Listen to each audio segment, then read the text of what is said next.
गणना प्रकरण 36 वारसा हक्क असणाऱ्या मुलींच्या लग्नांसंबंधी नियम। मग योसेफ वंशाच्या कुळांपैकी गिलाद बिन माखीर बिन मनश्शे ह्याच्या वंशातील पितृकुळाचे प्रमुख पुरुष मोशेकडे येऊन त्यास व इस्रायल लोकांच्या पितृकुळांच्या सरदारास म्हणाले, परमेश्वराने आमच्या स्वामीला आज्ञा केली होती की इस्रायल लोकांना हा देश चिठ्ठ्या टाकून वतन म्हणून वाटून द्यावा। परमेश्वराने आमच्या स्वामीला आणखी अशी आज्ञा केली होती की आमचा बंधू सलाफहाद ह्याच्या वतनाचा हिस्सा त्याच्या मुलींना द्यावा। पण इस्रायल लोकांच्या इतर कोणत्याही वंशातल्या पुरुषांशी त्यांचा विवाह झाला तर आमच्या वाडवडिलांच्या वतनातून त्यांचा हिस्सा कमी होईल आणि ज्या वंशात त्या जातील त्या वंशाच्या वतनात तो मिळविला जाईल आणि आमच्या हिस्साच्या वतनातून तो कमी होईल। मग इस्रायल लोकांचे योबेल वर्ष आल्यावरही ज्या वंशात त्या गेल्या असतील त्याच्या वतनात तो मिळविला जाईल।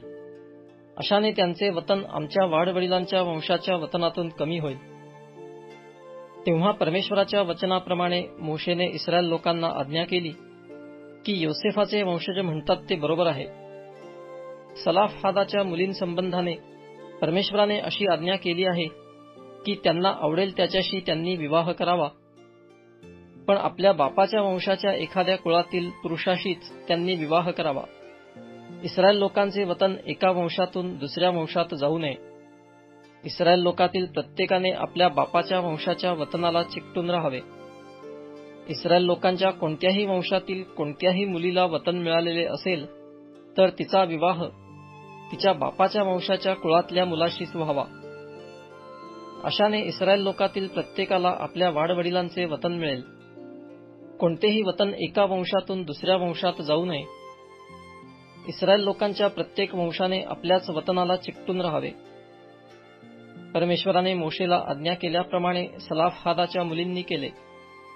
सलाफहादाच्या मुली महला, तिरसा, होगला, मिल्का व नोआ ह्यांनी आपल्या चुलत भावांशी विवाह केला। योसेफ पुत्र मनश्शे ह्याच्या वंशातल्या कुळातच त्यांचा विवाह झाला, म्हणून त्यांचे वतन त्यांच्या बापाच्या कुळाच्या वंशात कायम राहिले। मोवाबाच्या मैदानात यरीहोसमोर यार्देन नदी तीरी मोशेच्या द्वारे परमेश्वराने जे नियम व विधी इस्रायल लोकांना लावून दिले ते हे होत।